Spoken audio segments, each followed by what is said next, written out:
حضرت زینب کو حبار ابن اسود نے جب تیر مارا، نیزہ مارا اور پیٹ پھٹ گیا، اور اسی صدمے سے ان کا حمل ضائع ہو گیا، اور حمل کے ضائع ہو جانے کے صدمے سے جب زینب انتقال کر گئی، اللہ کے نبی اپنی بیٹی زینب کو دفن کرتے جا رہے ہیں، مٹی دیتے جا رہے ہیں، اور کہتے جا رہے ہیں یہ میری بیٹی میری راہ میں بڑی مارے کھائی ہے اور میرے لیے بڑی مصیبتیں برداشت کی ہے، آج میری وہ بیٹی مجھے چھوڑ کے چلی گئی۔ میرے پیارے ساتھیوں، بیٹی ہونے کے ناطے درد بھی ہوا۔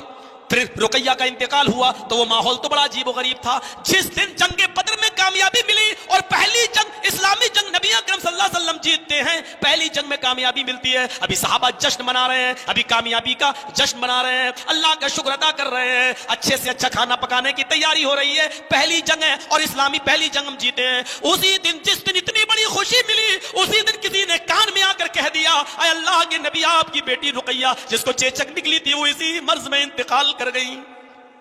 اللہ کے نبی کو اپنی بیٹی کی شکل بھی دیکھنا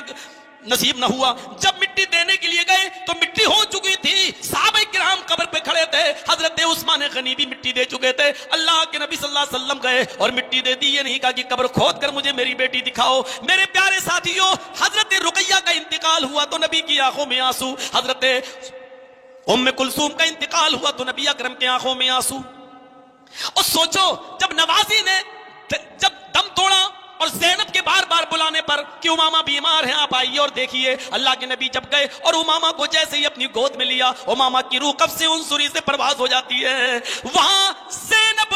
رونے لگتی ہیں، زینب روتی ہیں، اور اس کمرے میں جتنی بھی عورتیں بیٹھی ہوئی تھی زینب کے رونے کو دیکھ کر وہ بھی رونے لگتی ہے، لیکن ایسے درد بھرے ماحول میں کہ میری بیٹی زینب کے دل پہ کیا گزر رہی ہوگی، اس کی بیٹی امامہ کا انتقال ہو گیا، میری نوازی اللہ کو پیاری ہو گئی۔ ایسے موقع پر نبی کی زبان سے ہونٹ ہلے، اور ہونٹ ہلتے ہوئے تو صرف اتنے جملے نکلتے ہیں، انا للہ و انا الیہ راجعون، او میری بیٹی زینب صبر کر، یہ ہم سب اللہ کی امانت ہے اور اللہ ہی کے پاس ہمیں لوٹ کر جانا ہے۔ میرے بھائیوں، ایسے نازک موڑ پر اپنی بیٹی کو صبر کے ساتھ یہ دعا بتلا رہے ہیں اور آپ بھی یہ دعا پڑھ رہے ہیں۔ سب سے زیادہ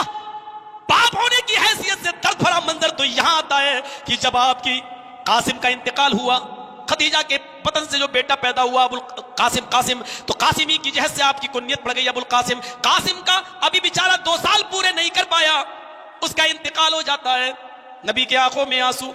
عبداللہ کا انتقال ہوتا ہے، نبی کے دوسرے بیٹے کا، نبی کی آنکھوں میں آنسو۔ عبداللہ کے انتقال پر کافروں نے کچوکے بھی لگائے، ابو العاص بن وائل نے اور ابو جہل اور ابو لہب نے کچوکے لگائے اور فرمایا محمد تو ابتر ہو گیا، محمد تو تم بریدہ ہو گیا، محمد تو مقتول نسل ہو گیا، محمد کے مرنے کے بعد اب محمد کا نام مٹ جائے گا، محمد کے تو بیٹے سب مر گئے، اب کوئی زندہ ہی نہیں رہا، محمد کا نام کون روشن کرے گا؟ میرے پیارے ساتھیوں، آپ نے یہ صدمہ بھی برداشت کیا جس پر اللہ تعالیٰ نے قرآن کی یہ سورت نازل فرمائی، انا اعطیناک الکوثر فصل لربک وانحر ان شانئک ھو الابتر۔ نہیں اے محمد صلی اللہ علیہ وسلم،